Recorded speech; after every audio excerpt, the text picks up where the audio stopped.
Copyright disclaimer under Section 107 of the Copyright Act 1976. Allowance is made for fair use for purposes such as criticism, comment, news reporting, teaching, scholarship, and research. Fair use is a use permitted by copyright statute that might otherwise be infringing. Nonprofit, educational, or personal use tips the balance in favor of fair use.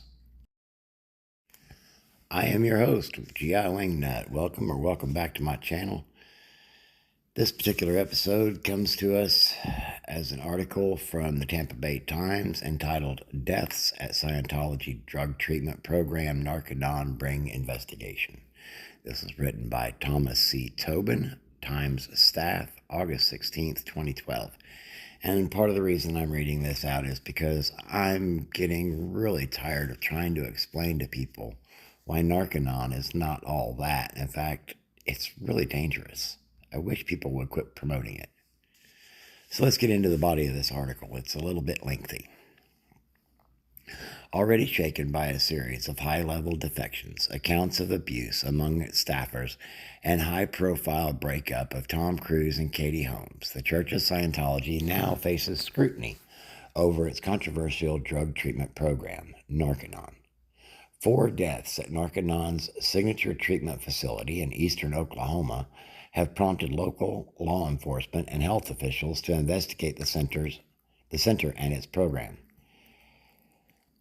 The inquiry began after Stacy Dawn Murphy, 20, was found dead in her room on July 19th after returning to the facility from a one-day leave. The cause of death is under investigation. 2 other clients died within the previous 9 months. Another died in 2009. In 2 of these cases, serious health issues were cited. The cause of the death is unclear. In April, authorities in Quebec shut down a Narconon facility in the city of Three Rivers, saying certain treatment procedures, quote, may present a health risk, end quote. The Church of Scientology Public Affairs Director, Karen Powell, said there is no suggestion the 2 investigations, quote, have anything to do with Narconon's methods of drug rehabilitation, end quote. She said media have misrepresented facts about the Oklahoma investigation, but offered no specifics. As for recent incidents that generated unfavorable publicity for Scientology, Powell said, quote, there's no relationship to any of these things other than the continued growth of the church and its social and humanitarian programs, end quote. Pause. No. We're going to get more into that later. Okay, back to the article. Narconon centers claim success rates of 75 to 90%, but their methods, developed by Scientology founder L. Ron Hubbard, have drawn fire over the years. They include high doses of niacin and lengthy sauna sessions that are said to release stored drug residues from fat tissue, a Hubbard theory contested by many health professionals. The Narconon network of treatment centers is part of the Church of Scientology sector called the Association for Better Living and Education, or ABLE. Yes, another one of those front groups. Continuing, it supports and coordinates the church's, quote, social betterment, end quote, causes, such as combating drug use, advancing human rights, and improving literacy. Yes, no, not. Tom Cruise did not fix his dyslexia using the literacy program. Let's see what's it called, Applied Scholastics. Anyway, moving right along with the article.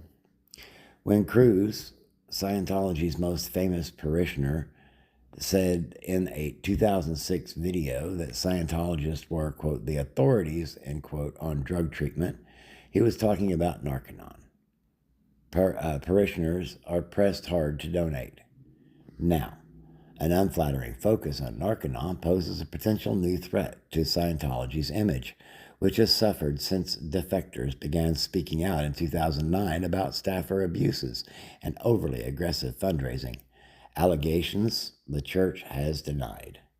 Narconon's umbrella organization, Narconon International, was founded in 1970 to guide Narconon centers around the world. The nonprofit centers pay Narconon International 10% of their revenues, according to the documents the church gave the IRS in 1993. Although the church does not file IRS returns, its non-religious, nonprofit affiliates report income and expenses. Narconon International said in its most recent filing it took in $5.6 million in 2010. The organization said it had 53 residential programs across the world and that more than 2,800 people graduated from the centers that year. An, quote, outcome monitoring, end quote, effort found 75% of those clients were free of drugs in the year after they left. 3 Narconon centers in Florida, an outpatient center in Clearwater, and residential facilities in Spring Hill and Destin. The facilities are licensed by the Department of Children and Families. Recent inspection results were not immediately available for the Clearwater and Spring Hill centers. Inspectors have given the Destin facility consistently high performance ratings since 2010. The Oklahoma facility, now known as Narconon Arrowhead, is on Eufaula Lake in Pittsburgh County, about 90 miles south of Tulsa. It can treat as many as 150 to 200 clients. The center took in $8.6 million in 2010 and spent $7.9 million on operating expenses and drug awareness efforts, according to IRS filings.